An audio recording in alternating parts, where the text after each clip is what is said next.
ನಮಸ್ಕಾರ ಸ್ನೇಹಿತರೆ, ನಮ್ಮ ಕಥಾ ಟಿವಿಗೆ ನಿಮಗೆ ಸ್ವಾಗತ.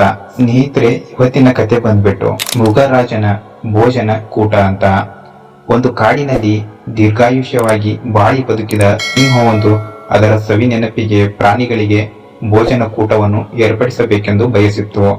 ಆ ವಿಚಾರದ ಬಗ್ಗೆ ನರಿ ಮತ್ತು ತೋಳ ಚರ್ಚಿಸಿತು. ಕಾಡಿನಲ್ಲಿ ಸಾಕಷ್ಟು ಪ್ರಾಣಿಗಳಿವೆ. ಅವುಗಳಲ್ಲಿ ಸಸ್ಯಾಹಾರಿಗಳು ಮಾಂಸಾಹಾರಿಗಳು ವಾಸವಾಗಿವೆ. ಸಸ್ಯಾಹಾರಿಗಳಿಗೆ ಹೇಗೋ ಕಾಡಿನಲ್ಲಿ ಆಹಾರ ದೊರೆಯುವುದು ಸುಲಭ, ಆದರೆ ಮಾಂಸಾಹಾರಿಗಳಿಗೆ ಮಾಂಸವು ದೊರೆಯುವುದು ದುರ್ಬಲ. ಭೋಜನ ಕೂಟದಲ್ಲಿ ಮಾಂಸಾಹಾರಿಗಳಿಗೆ ಮಾಂಸವನ್ನು ಪೂರೈಸುವುದು ಹೇಗೆ ಎಂದು ಸಿಂಹವು ಸಮಾಲೋಚನೆಗೆ ಕರೆದಿತ್ತು. ನರಿ ತೋಳದ ಜೊತೆ ಚರ್ಚೆ ನಡೆಸಿತು. ಪ್ರಭು, ಅವು ಕಾಡಿನ ಪ್ರಾಣಿಗಳೆಲ್ಲ ತಮ್ಮ ಆಶ್ರಯದಲ್ಲಿರುವವು. ಹಾಗಿದ್ದ ಮೇಲೆ ನಿಮ್ಮ ಸಂತೋಷಕ್ಕೆ ಅವು ಸದಾ ಪ್ರಾಣ ತ್ಯಾಗಕ್ಕೂ ಸಿದ್ಧವಿರುತ್ತವೆ. ನೀವೇನು ಚಿಂತಿಸದಿರಿ, ಭೋಜನ ಕೂಟಕ್ಕೆ ನಾವು ಏರ್ಪಾಡು ಮಾಡುತ್ತೇವೆ ಎಂದವು. ಕಾಡಿನ ಪ್ರಾಣಿಗಳೆಲ್ಲ ಮೃಗರಾಜನಿಗೆ ಶುಭಾಶಯ ಹೇಳಿ ಚಿರಂಜೀವಿಯಾಗಿ ಬಾಳು ಎಂದು ಹರಿಸಿದವು. ಮೃಗರಾಜ ಅವುಗಳಿಗೆ ಪ್ರೀತಿಯ ಭೋಜನ ಸ್ವೀಕರಿಸಿರಿ ಎಂದಿತು.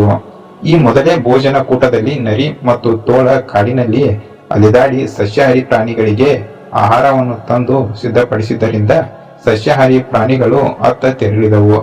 ನರಿ ತೋಳವು ಉಳಿದ ಮಾಂಸಾಹಾರಿ ಪ್ರಾಣಿಗಳನ್ನುದ್ದೇಶಿಸಿ, ಬಂಧುಗಳೇ, ಇನ್ನು ಸ್ವಲ್ಪ ಸಮಯದ ನಂತರ ತಮಗೆ ಭೋಜನ ಸಿದ್ಧಗೊಳ್ಳುವುದು, ಅಲ್ಲಿವರೆಗೂ ತಾಳ್ಮೆಯಿಂದ ಇರಿ ಎಂದು ಭೋಜನ ಸ್ವೀಕರಿಸುತ್ತಿದ್ದ ಸಸ್ಯಾಹಾರಿ ಪ್ರಾಣಿಗಳತ್ತ ಧಾವಿಸಿದವು.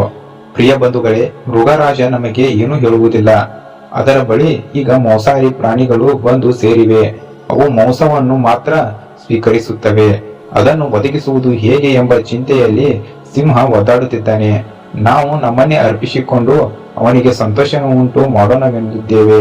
ಆದರೆ ನಾವು ಅವನ ಆಪ್ತ ಸ್ನೇಹಿತರಾಗಿದ್ದರಿಂದ ನಮ್ಮನ್ನು ನಿರಾಕರಿಸಿದ್ದಾನೆ. ನೀವೆಲ್ಲ ಅವನ ಪ್ರೀತಿಯನ್ನು ಸಂಪಾದಿಸಿದ್ದಕ್ಕೆ ಏನು ಮಾಡಬೇಕು ಅದನ್ನು ಮಾಡಿರಿ ಎಂದವು.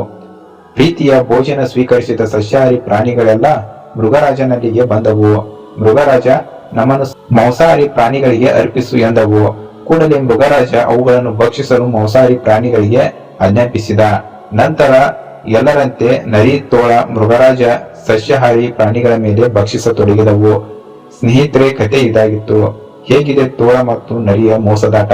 ಸ್ನೇಹಿತರೆ, ಈ ಒಂದು ಕಲಿಯುಗದಲ್ಲಿ ನಿಯತ್ತು, ಪ್ರಾಮಾಣಿಕತೆ, ಒಳ್ಳೆಯತನ, ನಂಬಿಕೆಗೆ ಯಾವುದೇ ರೀತಿಯಾದಂತ ಬೆಲೆ ಇಲ್ಲ. ಹಾಗೆ ಇದ್ದವರು ಸದಾ ಮೋಸ ಹೋಗುತ್ತಲೇ ಇರುತ್ತಾರೆ. ಅದಕ್ಕೋಸ್ಕರ ನಾನು ಈ ಕಥೆಯನ್ನ ನಿಮ್ಗೆ ಹೇಳಿದ್ದೀನಿ. ಕತೆ ಅರ್ಥ ಆಗಿದೆ ಅಂತ ಅನ್ಕೊಳ್ತೀನಿ. ಕತೆ ಇಷ್ಟ ಆದ್ರೆ ಲೈಕ್ ನ ಮಾಡಿ. ಈ ಕಥೆಯ ಬಗ್ಗೆ ನಿಮ್ಮ ಅನಿಸಿಕೆನ ಕಮೆಂಟ್ ಮಾಡಿ. ಮತ್ತೆ ಒಂದು ಮುಂದಿನ ಕಥೆಯಲ್ಲಿ ಸಿಗೋಣ. ನಮಸ್ಕಾರ.